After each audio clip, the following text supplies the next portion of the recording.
Evo drugari, dobrodošli u novi putopis, nalazimo se upravo u Chinatownu. Naime danas, tačnije ovaj vikend se proslavlja kineska nova godina i zato smo odlučili da posetimo ovaj deo grada jer je sada najinteresantnije.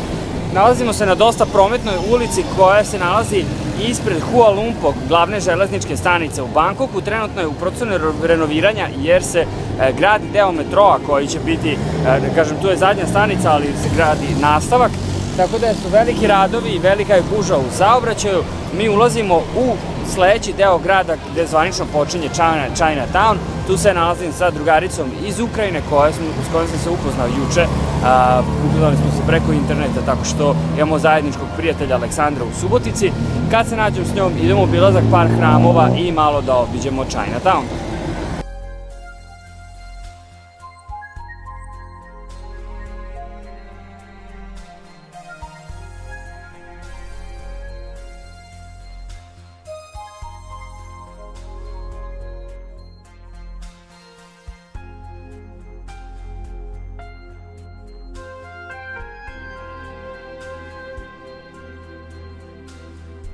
Evo drugari, upravo sam se našao sa mojom drugaricom Galijom i idemo polako da obiđemo hramove. Hi guys!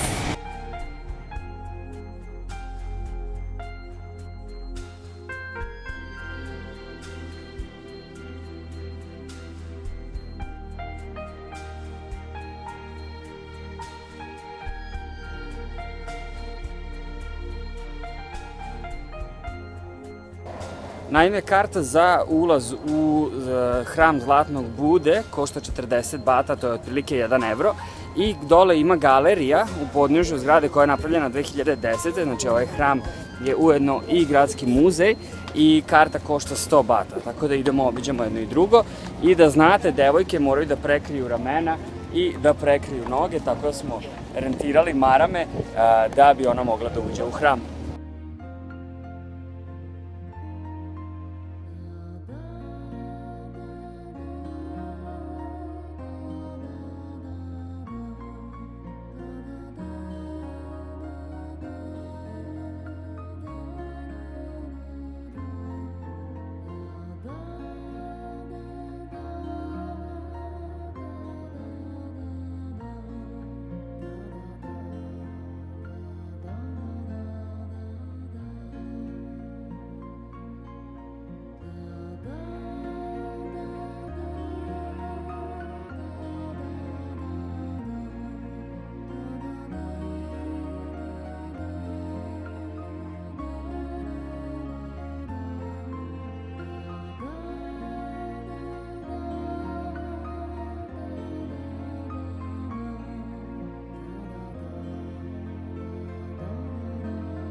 Kraljevska Dharmik palata koja se nalazi iza mene je jedna od najlepših mesta u Chinatownu koje možete da posetite. Tu se nalazi ogromna statua od Bude koja je visoka 3 metra i napravljena je od čistog zlata. Teži nekih 5,5 tona i smatra se da je to jednom od najlepših relikvija iz 13. veka koje su na Tajlandu. Hram sam je napravljen 2010. godine, tako da je on vidi očigledno noviji i ispod, kažem, samog Bude se nalazi moderna galerija, ali, kažem, ono što je najlepše i najsvetije jeste upravo taj zlatni Buda iz 13. veka. Idemo sada da ga vidimo.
seli smo malo u hram da odmorimo.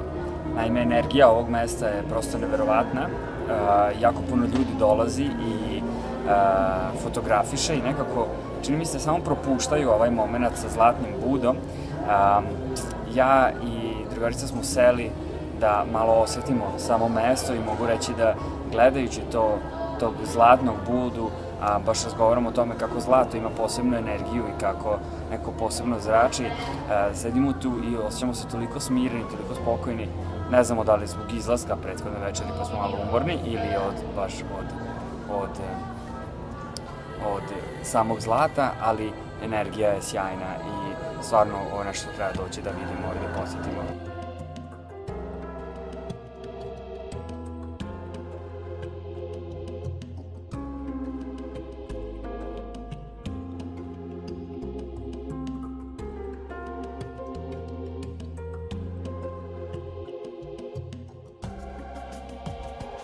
Zlatni Buda je jedna od 10 stvari koje morate da vidite i da obiđete u Bangkoku, zasigurno, jer stvarno nešto ovako lepo sam davno video i stvarno ostavlja bez reči.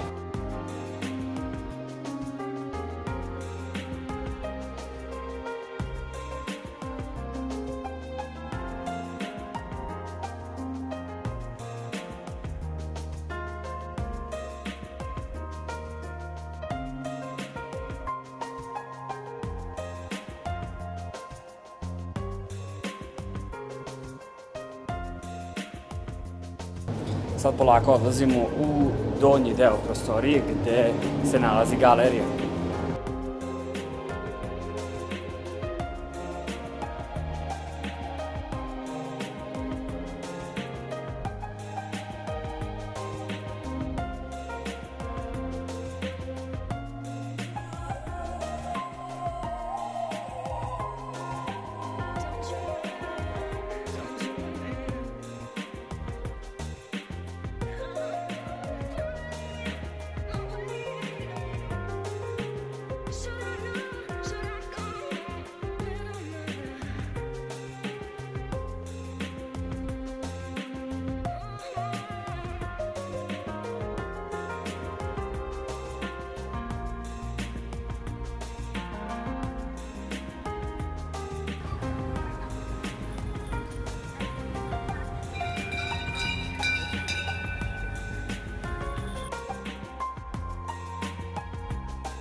U kineskom hramu, da znate, se nalaze i drveća banane.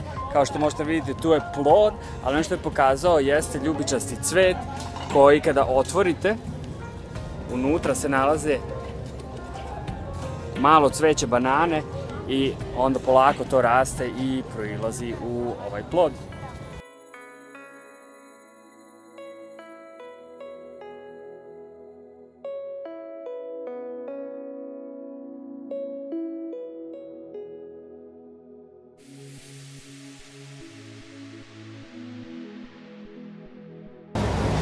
Evo, prolazimo Chinatownom i slikamo sve moguće detalje. Naime, ovaj deo grada ima toliko starih zgrada sa prelepim ramovima oko prozora da je to prosto neverovatno. Znači, kao neki izgubljeni svet, pored modernog života i ovog užasnog saobraćaja, te zgrade se onako naviru i stvarno deluju veoma impresivno.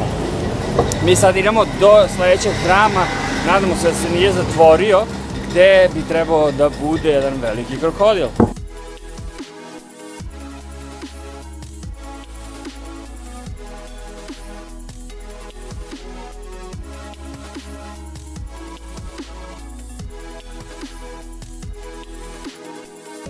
Stigli smo do hrama gde se nalaze krokodili, tako da idemo požurimo unutra dok ga nisu zatvorili. Upravo smo na ulazu u hram sa krokodilima. Naime, zvanični naziv za ovaj hram, sad pokušat ću da izgovorim pravilno, je Vat. Vat inače znači hram. Vat Chakavat Ratchavat. I njega ćete naći na svim mapama, turističkim mapama Bangkoka, jer je jedan od najlepših hramova u kineskoj četvrti, u Chinatown.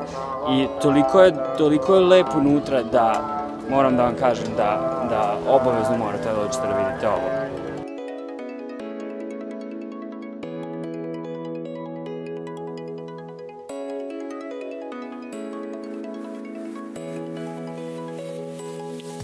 Po budističkoj mitologiji kažu da deca koja su krenula za monahe, i ako nisu bila dobra, onda su im pretili da će ih baciti među ove krokodile, i ovaj čitav hram je posvećen upravo krokodilima koji se nalaze u nekoliko bazena koji su oko samog hrama, i pored ima još propratnih prostorija koje ćemo sagledati da obiđemo i da snimimo.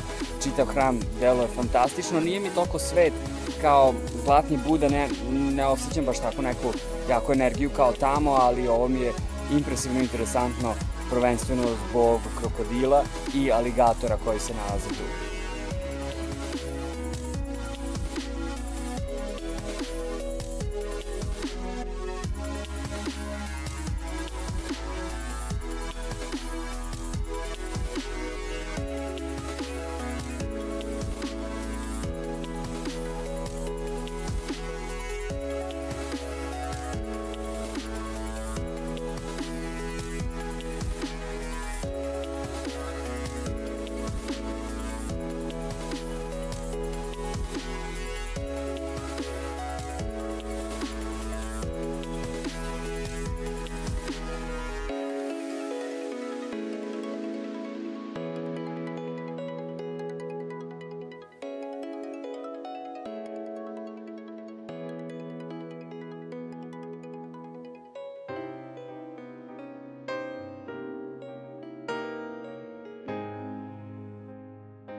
Chinatown, amazing. Inače, ovaj deo grada je najviše sniman u filmu Hangover u Bangkoku, tako da onaj pravi Tajland ne izgleda baš ovako. Ovo je malo previše gužva, previše ludila na sve strane.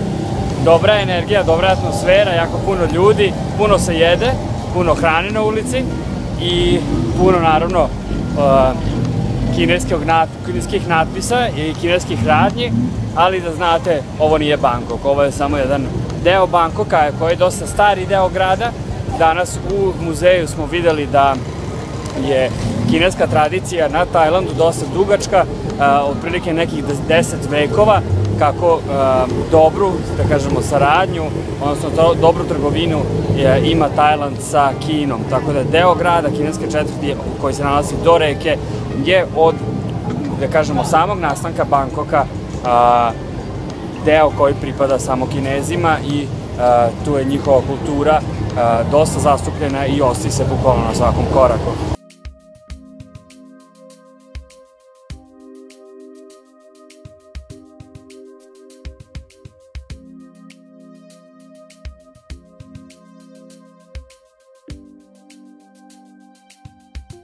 Kineska kapija je zvanično glavni ulaz u Chinatown, napravljena je 1999. godine i ona je nekako orijentir kako da se nalazite u Bangkoku kad dođete u Chinatown, znači svi putevi vode od ovog kapije, ona je jedan od glavnih kružnih tokova ovde, tako da odavde možete na železničku stanicu ili dalje bulevarima dublje u sam Chinatown.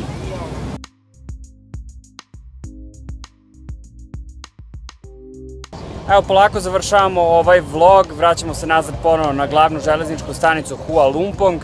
Drugarica i ja idemo do vegetarijanskog restorana da pojedemo nešto i da odmorimo od današnjeg iscrpljujućeg dana kroz Chinatown. Привет, друзья! Моя имя Галия. Я здесь приехала в Бангкок в отпуск. Это просто фантастический город, он просто ошарашивает, бьет по голове. Я даже не знаю, как это можно описать, но впечатлений просто масса. Приезжайте в Бангкок, я думаю, что вы сами должны почувствовать то, что чувствуем сейчас мы.